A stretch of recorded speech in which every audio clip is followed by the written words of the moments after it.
Every action you take, every habit you build, every result you witness begins with a single thought. Welcome to Thinknova, where timeless wisdom meets modern clarity. In this journey through As a Man Thinketh by James Allen, you won't just hear words, you'll feel the power of thought reshaping your destiny. If you're ready to unlock your mind and master your future, stay with us. Your transformation begins now. A man sat quietly by the window, his eyes not just observing the outside world, but peering deeper into the thoughts flowing within him. His life, with all its challenges and triumphs, seemed like the perfect mirror of his own mental state. As he contemplated his journey, he began to see the truth unfold, that he was not merely shaped by circumstance, but that his thoughts had silently crafted every detail of his destiny. The power of thought was not just an abstract concept. It was a living force, shaping character, influencing actions, and laying the foundation of circumstances. Every person, knowingly or unknowingly, was the architect of their life. Each thought, whether constructive or destructive, left its mark like a mason's chisel on stone, carving identity, shaping outcomes. The man's past, once viewed with regret, now became a record of lessons. Each mistake traced back to a moment of ignorance or uncontrolled emotion. But the realization was liberating. For if thoughts had the power to imprison, they also had the power to liberate. The mind, he saw, was the master weaver, spinning patterns of joy or suffering based on the quality of its threads. Like a garden left unattended, the mind overrun with negative thoughts yielded thorns of anxiety and weeds of failure. But when cultivated with purpose, it flourished with blossoms of peace, purpose, and success. Just as a gardener removes the unwanted to make room for the desired, so too must a man remove doubt, fear, and bitterness to sow seeds of courage, clarity, and love. The connection between thoughts and character became evident. No trait, whether noble or vile, existed by accident. Patience, kindness, determination, these virtues were the result of repeated, intentional thinking. Likewise, laziness, envy, or cruelty stemmed from thoughts indulged in and repeated until they solidified into habit. What a man consistently thought, he inevitably became. The outer world, with its rewards and punishments, mirrored the inner world. Success was not just luck, but the harvest of diligent and disciplined thought. Failure, more often than not, sprouted from neglected mental soil, where weeds of indecision and doubt ran wild. The law was subtle, but certain. Thought and consequence were inseparable, bound together in an unbreakable cause-effect chain. In the stillness of that realization, the man understood that suffering had not been without purpose. Every trial had called for a refinement of thought. Every setback was an invitation to examine belief. Pain, when seen rightly, was the purifying fire burning away impurity, making space for higher understanding and growth. He thought of the sculptor facing a block of marble.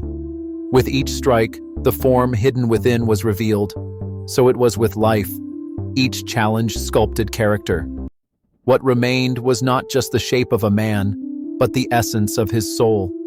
The noblest characters were not forged in ease, but chiseled in adversity. Ambition, he saw, was not wrong, but it needed guidance. When driven by vanity, it led to frustration. But when fueled by service and discipline, it elevated the soul and uplifted others.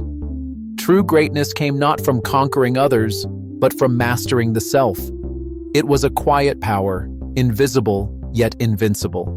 The man remembered moments of bitterness and resentment that had once filled his mind. He could now see that those thoughts had not harmed the objects of his anger, but had corroded his own peace. Hatred, like acid, did not stay contained. It seeped through his thoughts, poisoning clarity, destroying joy. Forgiveness, on the other hand, brought lightness. It was a clearing of mental debris, a preparation for new growth. He saw that serenity was not the absence of struggle, but the calm within it. It was the silent assurance that no matter the storm outside, the inner anchor held firm. This inner peace came not from circumstance, but from mastery of thought. A mind free from contradiction and chaos radiated quiet strength. In the days that followed, he began to observe others more keenly. He noticed how some men, though poor in possessions, radiated dignity. Others, rich in wealth, seemed tormented and restless. The difference lay not in what they had, but in how they thought. The truly rich were those whose thoughts were aligned with virtue and purpose. Their wealth began within. He also noticed how worry and fear aged men prematurely, while hope and kindness gave others a glow of vitality.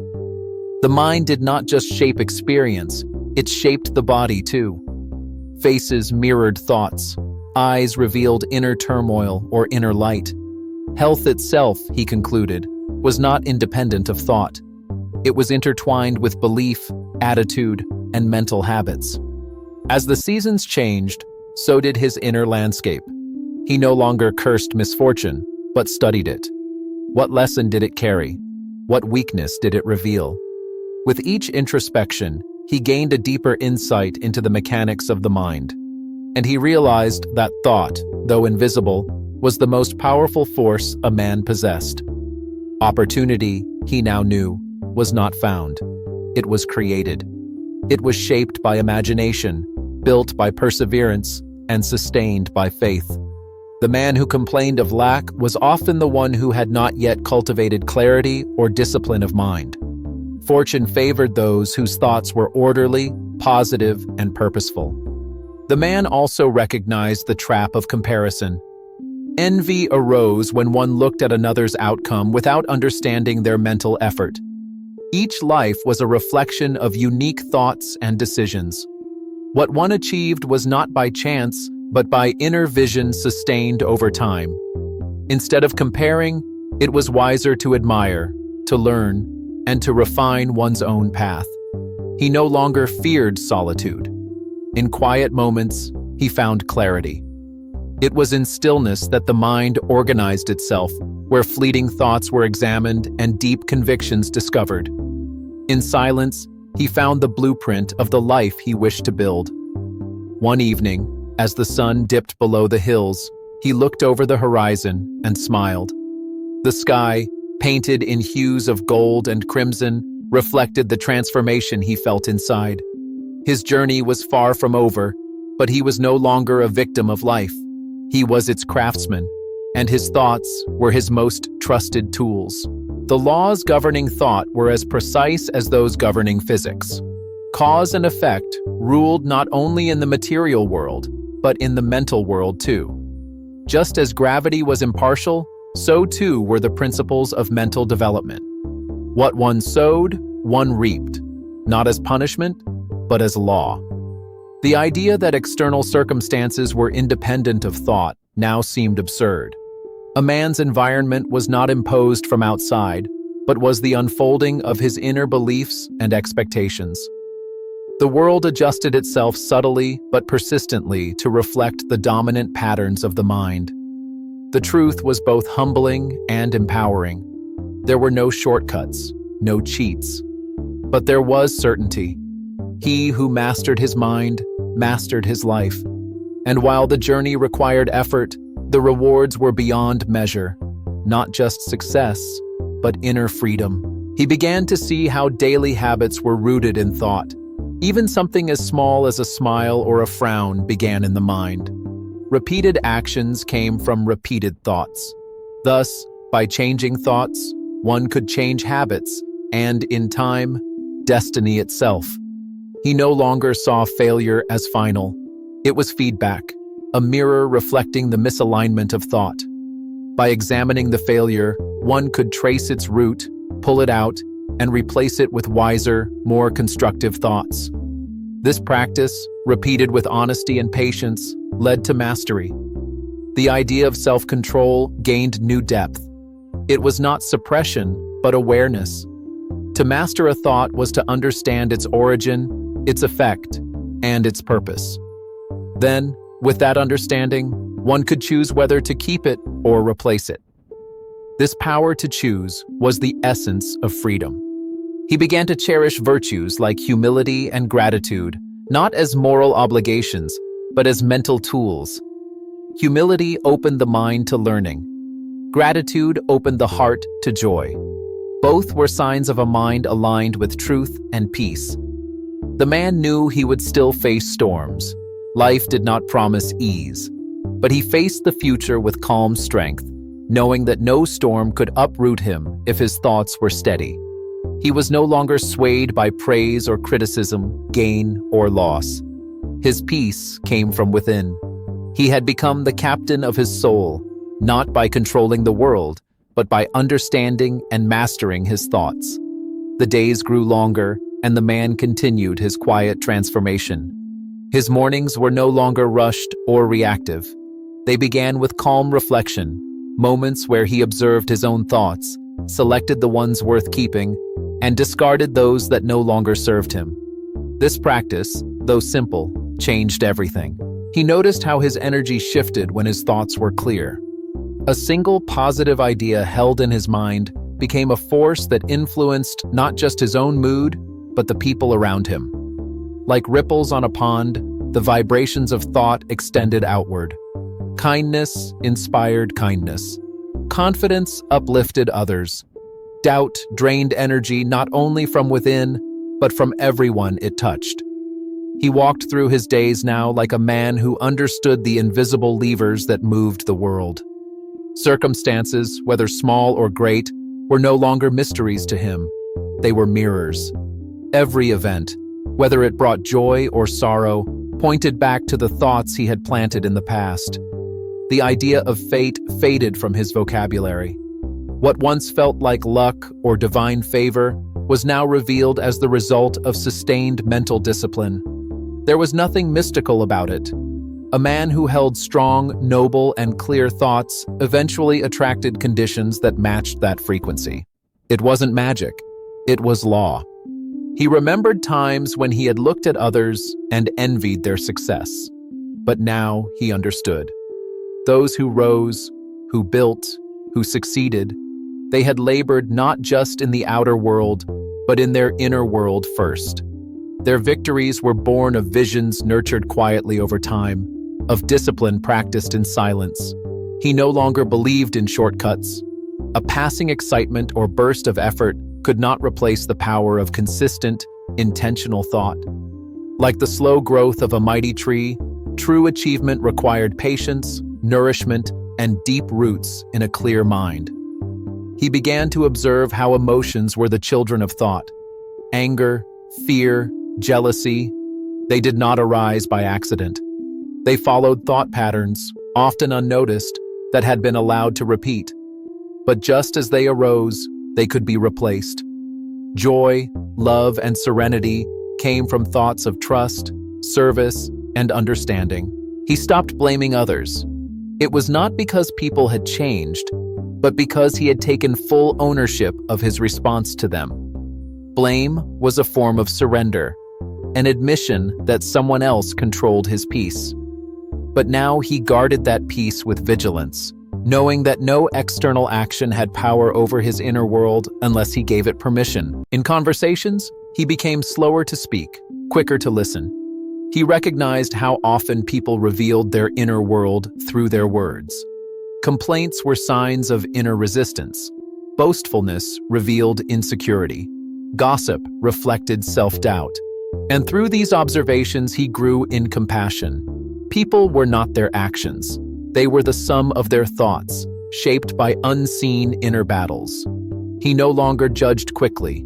He had learned that every man carried a burden unseen, a story untold, a mind in formation.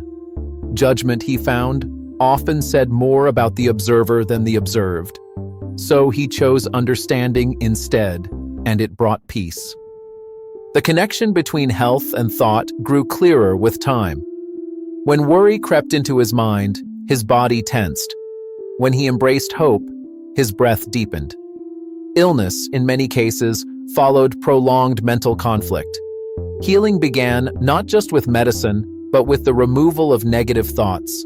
The mind and body were allies. When one was cared for, the other flourished. He saw how worry weakened the spirit. It was a misuse of imagination, a rehearsing of future pain that might never arrive. Courage, on the other hand, energized.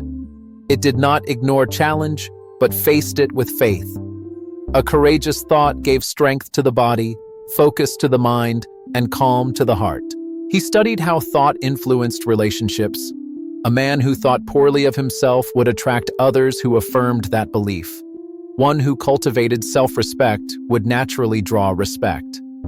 Relationships, like mirrors, reflected the expectations one held within. The greatest love came not from needing others, but from having enough within to overflow. He observed that the most successful people were often not the most gifted, but the most disciplined in thought. They believed in possibilities, refused to dwell on defeat, and moved through life with conviction. Their results were not accidents, but the visible effects of invisible inner resolve. The man began to think deeply about purpose. Life without purpose, he realized, drifted like a boat without a rudder. But once purpose was established, a purpose rooted in service, growth, or creation, all thoughts began to align. Distractions lost their pull. Decisions became clearer. Energy was no longer scattered. A man with purpose was powerful, not because he dominated others, but because he was guided from within. His actions were not reactionary. They were intentional. He walked through life with a sense of direction that others felt but could not always explain. He noticed that doubt was the greatest enemy of progress. Not doubt in others, but in oneself. Doubt turned opportunities into risks, paused actions at the edge of success, and robbed men of their strength. But belief grounded in clear thought, became a fuel that carried men through storms. Every day, he practiced aligning his thoughts with truth. He discarded those that were petty, fearful, or self-centered. In their place, he planted thoughts of generosity, clarity, and courage. Over time, his inner world became a sanctuary, a place where he could retreat and return stronger. His external life reflected these changes. Projects that once stalled now progressed. Relationships once strained now softened. Challenges still came, but he met them with steadiness, knowing they were stepping stones, not stumbling blocks. He came to understand that thought was a form of prayer, not the kind whispered with closed eyes, but the kind held constantly in the mind. Each repeated thought was a request to the universe, for peace or conflict, for growth or decay. And the universe, impartial and exact, responded with what was asked. His world changed, not because the world itself had changed, but because he had. And so, what he saw, what he attracted, what he experienced, all began to align with his new understanding. He was not just a thinker, he was a creator, a silent builder of life. The temptation to complain still came, but now he paused. He asked, "What thought brought this about?" Instead of focusing on the problem, he focused on the cause. And with practice, he could change the cause, and with it, the result. He learned to speak less of obstacles and more of solutions. He talked less of what was lacking and more of what was possible. His words carried weight now, because they arose from deliberate thought. People listened differently. Opportunities came more often. It was not charm. It was inner alignment. There were moments when old thoughts returned. Doubt whispered again. Fear tried to re-enter. But he no longer resisted them blindly. He observed them, traced them, understood them, and let them pass. He had learned the art of inner housekeeping, the discipline of mental clarity. He understood now that greatness was not about public recognition, it was about inner mastery. The man who ruled his thoughts ruled his world. And the world often rewarded that man, not because he sought reward, but because his clarity and peace made him a rare presence. He lived now with a sense of responsibility, not the kind imposed from outside, but the kind that came from knowing his thoughts influenced more than just his life. Every interaction, every decision, every word, all began in thought, and each one could uplift or diminish the world around him. So he continued. Each day, another step in quiet mastery. Each moment, another chance to choose better thoughts. His mind, once scattered, now served him. His life, once uncertain, now had direction. And in that stillness, he smiled, not because life was perfect, but because he was finally in harmony with it. The man had now become a quiet student of life, studying the laws of thought not in theory, but through living practice. His days were no longer just cycles of repetition, but opportunities to refine his mind, to align closer with truth, and to live more fully in harmony with the laws that governed his inner and outer worlds. He began to notice patterns in the lives of others. Those who struggled constantly seemed to be clinging to thoughts of lack, resentment, or defeat. Meanwhile, those who radiated calmness and confidence often held thoughts of abundance, gratitude, and service. It was not a mystery anymore. The fruits on the tree reflected the seeds planted in the soil. He understood now that no one rose by accident. Every achievement began with an idea, a seed of belief, nurtured by faith and sustained effort. Conversely, every downfall was preceded by a silent surrender in the mind, to fear, to indulgence, or to aimlessness. Thought was not passive. It was the root of every action, and therefore, of every outcome. He no longer measured success by wealth or fame. These were outcomes, not causes. True success, he saw, was mastery over self, peace in the storm, joy that needed no permission. The man who had peace in his heart, clarity in his mind, and purpose in his hands. He was successful, regardless of what the world saw. He saw how many people lived reactive lives, tossed by opinion, enslaved by emotion. Their minds were like unanchored boats, drifting wherever the wind blew. But he had discovered the anchor. Thought. A chosen thought, held firmly, could steady a life amidst the most chaotic seas. He watched how people became the product of their expectations. The man who expected failure often prepared for it unknowingly, sabotaging his own efforts. The one who expected joy found it even in small things, for his thoughts were tuned to seek it. The mind filtered the world, letting in what it believed and ignoring what it rejected. He discovered the power of visualization, not as fantasy, but as a tool of creation. By forming a clear image of what he sought to become or achieve, and by holding that image with consistency and belief, he noticed his actions aligning with that vision. He was not dreaming. He was building. One thought at a time. Doubt still visited, but it no longer dictated. He greeted it like a passing guest, listened, understood its message, and let it leave.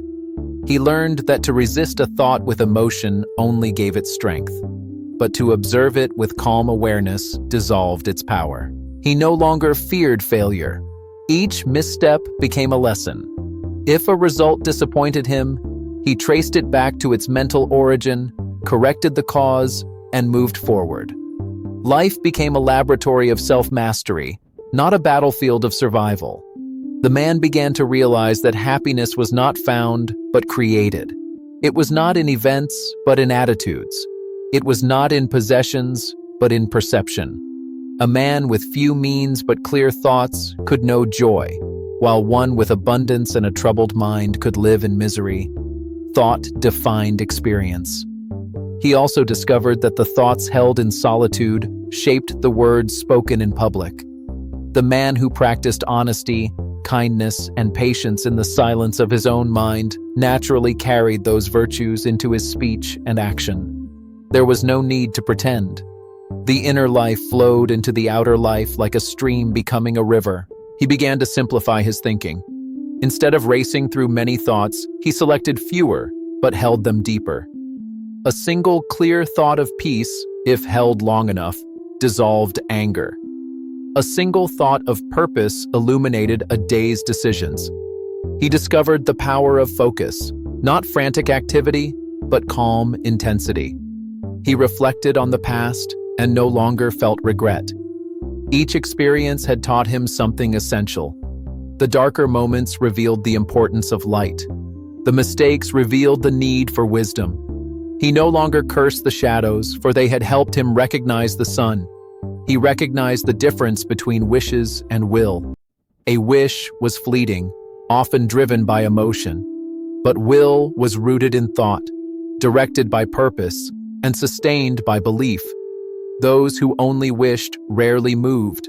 Those who willed transformed themselves and their world. The mind, he understood, was not to be left to chance.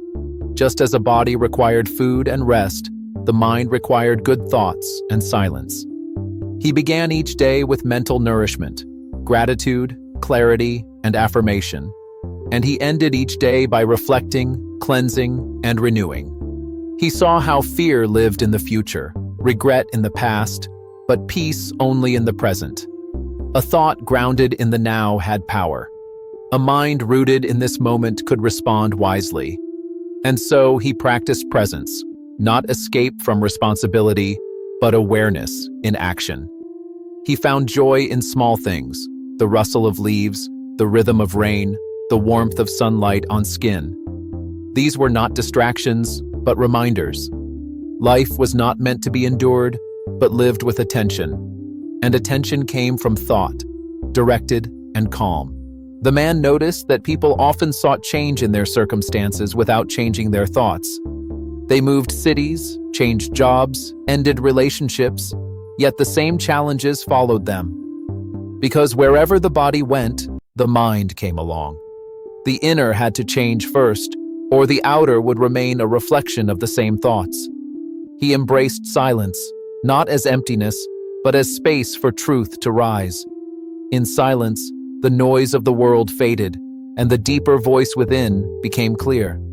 That voice, steady and unhurried, guided him more wisely than any outside opinion. He practiced detachment, not from life, but from its outcomes. He focused on right thought, right action, and let results unfold in time. This freed him from anxiety.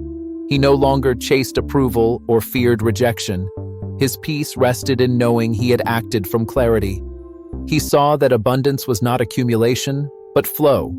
A man who gave freely, who shared knowledge, kindness, or resources, often received more than he gave. Not always in the same form, but in ways that enriched his life. Stinginess shrank the soul. Generosity expanded it. He noticed that people who lived in gratitude seemed rich, no matter their possessions. Gratitude was a thought, a way of seeing. It turned ordinary into sacred, enough into plenty, and it opened the heart to joy. The man began to walk slower, speak with care, and listen deeply. Each of these was a thought in motion, a choice to be present, to be intentional, to be aligned. His life, once hurried and scattered, now moved with rhythm and purpose. He came to see challenges not as interruptions, but as initiations. Each difficulty called him to rise, to refine his thoughts, to expand his character. And each time he met that call, he grew stronger within.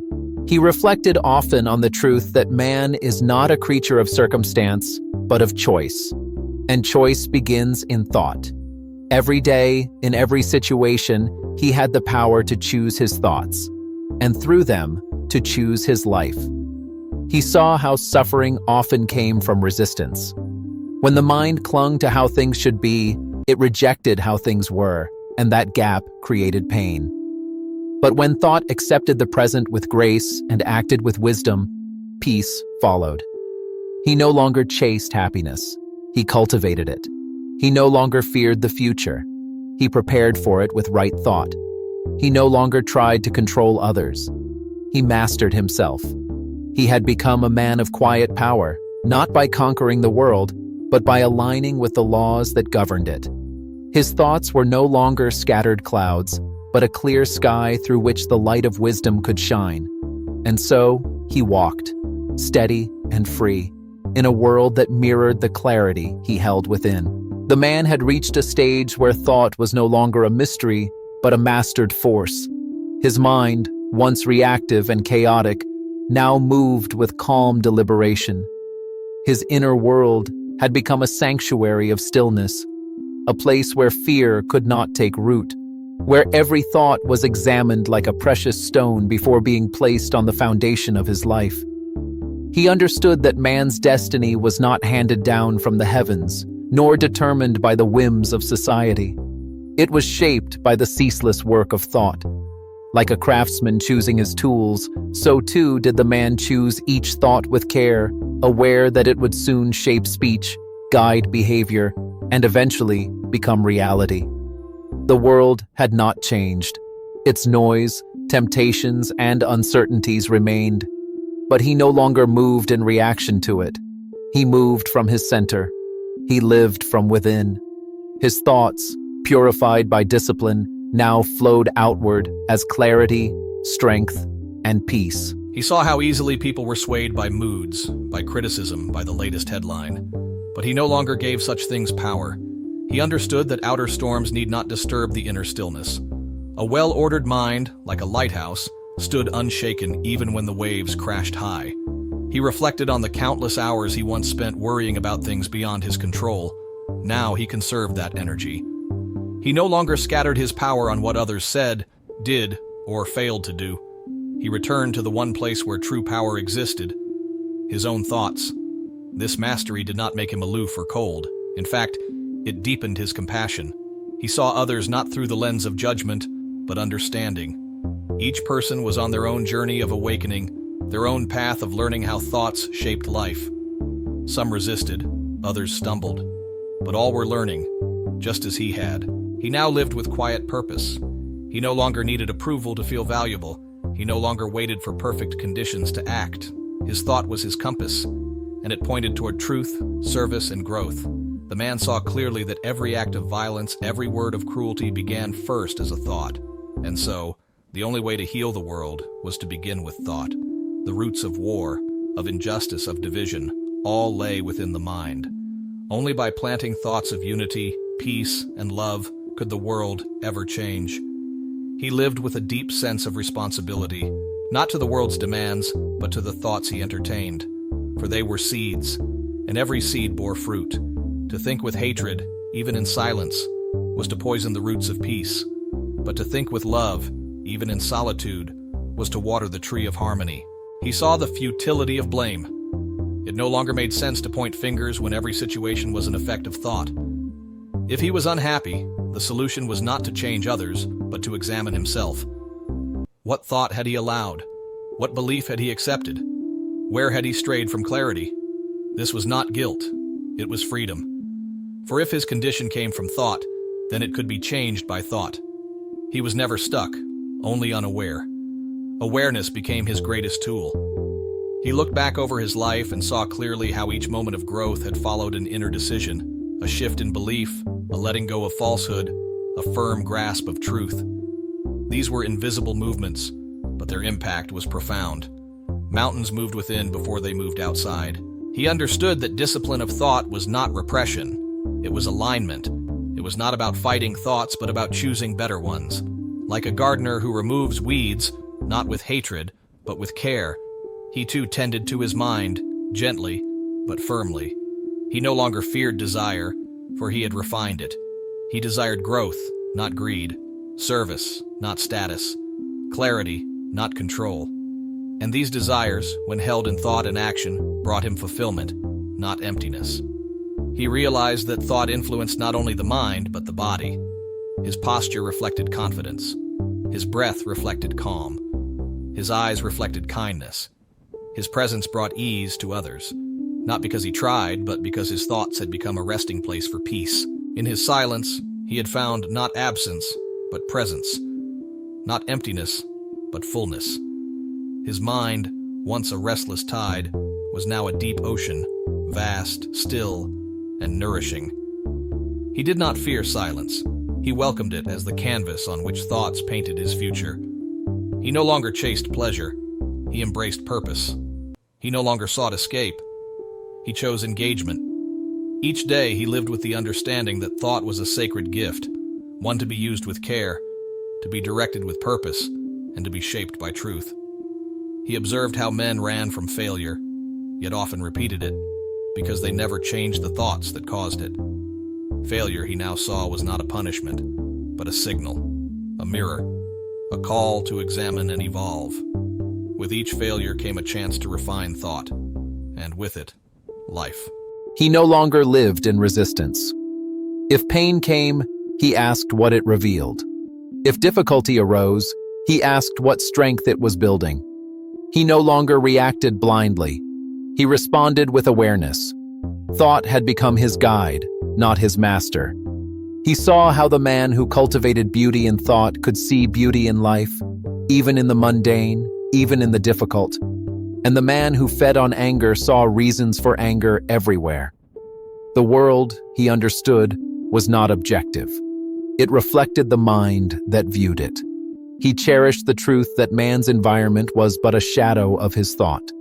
Change the thought, and the shadow shifted. Persist with clarity, and the outer world in time had no choice but to rearrange itself to match the inner vision. He had ceased wishing. He had begun willing. His life was not left to drift. It moved with direction. Each decision began in thought. Each day began in awareness. Each step aligned with purpose. He knew now that thought, when chosen with wisdom, could lift any man. It could dissolve chains of habit, rebuild ruined character, and open paths previously unseen. It was the ladder from limitation to freedom. He was no longer concerned with being remembered. Legacy, he knew, was not in name, but in influence. And the most powerful influence came not from speeches or wealth, but from quiet example, a life lived in mastery of thought. He continued to observe his mind, for mastery was not a destination, but a practice. Thoughts still arose uninvited, but he no longer followed them blindly. He chose, and in that choice was his power. He walked through the world as a man no longer seeking, but offering. He offered calm where there was chaos, understanding where there was conflict, vision where there was confusion, and he did so not from obligation, but because his thoughts had become his nature. He had not become someone else. He had become fully himself. The self not shaped by fear or habit, but revealed through right thought. His journey continued. The path of thought had no end, but each day brought greater peace, deeper joy, and fuller purpose. He had come to know that the soul attracts that which it secretly harbors, that thoughts crystallize into habits, and habits into circumstance. He had come to see, with clarity, that as a man thinketh in his heart, so is he. And with that understanding, he lived, not by chance, not in fear, not with regret, but with thought, with wisdom, and with the quiet, steady joy of a man who had discovered the truth within himself. You are today where your thoughts have brought you. You will be tomorrow where your thoughts take you. Thank you for joining Thinknova on this deep journey into As a Man Thinketh by James Allen. If these words stirred something in you, remember, the mind is your greatest tool. Master it, and you master your life. Subscribe to Thinknova for more life-shaping wisdom. Until next time, think strong, think clear, think limitless.